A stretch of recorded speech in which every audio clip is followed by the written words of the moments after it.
America Iran Israel যুদ্ধের মধ্যে এবার ইরানের সাথে মার্কিন যে একটি সম্পূর্ণ চুক্তি স্বাক্ষর হয়েছে যুক্তরাষ্ট্র এবং ইরানের মধ্যে, এই ঐতিহাসিক শান্তি চুক্তি চূড়ান্ত হওয়ার পরে এবার মার্কিন প্রেসিডেন্ট ডোনাল্ড ট্রাম্প ইসরায়েলের প্রধানমন্ত্রী নেতানিয়াহুকে ভীষণ জটিল প্রকৃতির মানুষ হিসেবেই আখ্যায়িত করে তীব্র সমালোচনা করেছেন।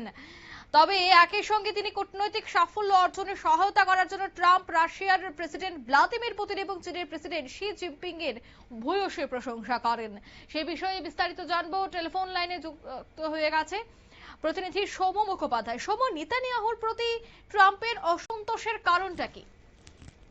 দেখো, বিষয়টা হচ্ছে যে এটা কিন্তু কয়েকদিন ধরেই দেখা যাচ্ছিল। কারণ ট্রাম্প যখন ইরানের সাথে শান্তি চুক্তি করার জন্য মরিয়া হয়ে পড়ে বিভিন্ন রকমের আচরণ করছিলেন, সেই সময় কিন্তু ইসরায়েলকে দেখা যাচ্ছে যে তারা কিন্তু লেবাননের দক্ষিণ উপকূলে যে ইরানের সমর্থিত জঙ্গি গোষ্ঠীগুলো আছে, হিজবুল্লাহ এবং হুতি, তাদের উপর লাগাতার আক্রমণ চালাচ্ছিল।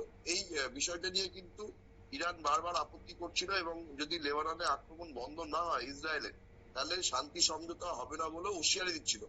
সেই জায়গা থেকে দাঁড়িয়েও আমরা কয়েক সপ্তাহ আগেও দেখেছি যে কিভাবে ডোনাল্ড ট্রাম্প নেতানিয়াহুকে আক্রমণ করেছে। তাকে রীতিমতো বলেছে যে ডোনাল্ড ট্রাম্প যদি না থাকতো তাহলে নেতানিয়াহু নাকি জেলে থাকতো, এই কথাও বলেছিল।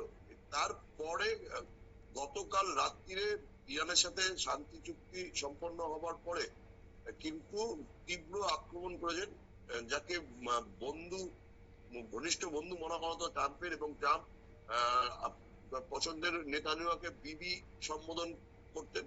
সেই বন্ধু বিবিকেই কিন্তু তোপ দেখেছেন এবং ভীষণ জটিল এবং কুটিল প্রকৃতির মানুষ বলে বেঞ্জামিন নেতানিয়াহুকে তিনি উল্লেখ করেছেন। পাশাপাশি ইরানের সাথে যে শান্তি সমঝোতা চূড়ান্ত হয়েছে তার জন্য তিনি চীনের প্রেসিডেন্ট শি জিনপিং এবং রাশিয়ার প্রেসিডেন্ট ভ্লাদিমির পুতিনের ভূমিকার ভূয়সী প্রশংসা করেছেন। শি জিনপিং কে ডোনাল্ড ট্রাম্প নিপাট ভদ্রলোক বলেই উল্লেখ করেছেন। এবং যেটা জানা গেছে যে ইরানের সঙ্গে শান্তি আলোচনার সময় বেঞ্জামিন নেতানিয়াহুর সাথে কিন্তু ট্রাম্পের যে ব্যক্তিগত সম্পর্ক ছিল তার মধ্যে কিন্তু অনেক ফাটল ধরেছে। বারবার কিন্তু নেতানিয়াহুর সাথে আলোচনার সময় ট্রাম্প নিজের মেজাজ হারিয়েছেন, কখনো প্রকাশ্যেই সমালোচনা করেছেন, কখনো সতর্ক করেছেন। রোববারও লেবাননে শান্তি চুক্তি কিছুক্ষণ আগে কিন্তু ইসরায়েল হানা চালিয়েছিল, সেটা নিয়েও ডোনাল্ড ট্রাম্প তীব্র আক্রমণ করেছিলেন, ইসরায়েলকে সংযত থাকার বার্তা দিয়েছিলেন। এবার ফের শান্তি চুক্তি চূড়ান্ত হতেই নেতানিয়াহুকে ফের আক্রমণ করেছেন। নেতানিয়াহুকে তিনি যেটা বলেছেন যে নেতানিয়াহু খুব জটিল প্রকৃতির মানুষ। সত্যি বলতে নেতানিয়াহুর আমেরিকার প্রতি কৃতজ্ঞ থাকা উচিত বলেই ট্রাম্প দাবি করেছেন। কারণ ইরানের কাছে যদি পারমাণবিক অস্ত্র থাকতো তাহলে ইসরায়েল 2 ঘন্টা টিকতে পারতো না বলেও কিন্তু ট্রাম্পের দাবি। এবং ট্রাম্প যদি না থাকতো তাহলে কিন্তু ইসরায়েল যে কোনো মুহূর্তে ইরানের আক্রমণে ধ্বংস হতো বলেও ট্রাম্প দাবি করেছেন। এবং এই বিষয়ে তিনি আমেরিকার 2 প্রতিদ্বন্দ্বী রাশিয়া এবং চীনের রাষ্ট্রপতিদের প্রশংসা করেছেন। তিনি বলেছেন যে জিনপিং এবং পুতিন উভয়ই পশ্চিম এশিয়ায় যে সংঘাত তৈরি হয়েছিল সেটা মেটাতে সাহায্য করছেন এবং হরমুজ প্রণালী অবরোধে কোনো দুটো দেশই কোনো হস্তক্ষেপ করেনি। সেই জন্য রাশিয়া এবং চীনকে তিনি সাধুবাদ দিয়েছেন। তবে এই যে শান্তি সমঝোতা চুক্তি হয়েছে এটা কিন্তু এখনো পর্যন্ত মৌখিকভাবে চূড়ান্ত হলো আগামী শুক্রবার সুইজারল্যান্ডে এটা সই হওয়ার কথা।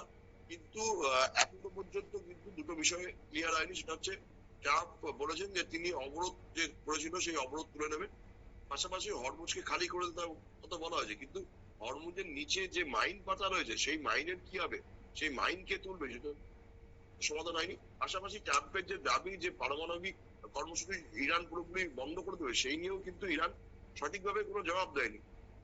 সেটার ফলে কিন্তু আদৌ শান্তি সমঝোতা চূড়ান্ত হলেও সেটা আদৌ সই হবে কিনা, এবং এর মাঝে দাঁড়িয়ে যেভাবে ইসরায়েলের প্রধানমন্ত্রীকে ট্রাম্প আক্রমণ করছে তাতে ইসরায়েলের প্রধানমন্ত্রী যদি আবার লেবাননে আক্রমণ শুরু করে তাহলে এই শান্তি চুক্তির ভবিষ্যৎ কি হবে সেটা নিয়ে কিন্তু জল্পনা চলছে। তবে এই শান্তি চুক্তির খবর চূড়ান্ত হওয়ার পরেই কিন্তু গোটা বিশ্বজুড়ে একটা স্বস্তির হাওয়া বইছে। তারা প্রত্যেকেই চাইছে যে আগামী শুক্রবার সুইজারল্যান্ডের জেনিভায় যেন এটা শান্তি চুক্তি স্বাক্ষরিত হয়। তবে পরিস্থিতি যা তাতে কিন্তু শুক্রবার যতক্ষণ না হচ্ছে ততক্ষণ পর্যন্ত শান্তি চুক্তি স্বাক্ষরিত না পর্যন্ত কিন্তু এই যে চিন্তা বা উদ্বেগ সেটা কিন্তু কাটছে না। একদমই ধন্যবাদ। অর্থাৎ এখনই কিন্তু এই বিষয়টা নিয়ে কোনো কিছু বলা সম্ভব নয়। তবে মূলত একদিকে কিন্তু তিনি রীতিমতো প্রশংসা করেই ক্ষোভ উগরে দিয়েছেন, তবে নেতানিয়াহুকে যে ভীষণ তিনি প্রকৃতির মানুষ সে কথাটা তিনি শুধুমাত্র প্রশংসা নয়, তার পেছনেও যে অন্য কিছু ইঙ্গিত লুকিয়ে রয়েছে সে কথাই বলছে আন্তর্জাতিক বিশেষজ্ঞ মহল। নিয়ে নিচ্ছি ছোট্ট একটি বিজ্ঞাপন বিরতি, সঙ্গে থাকুন।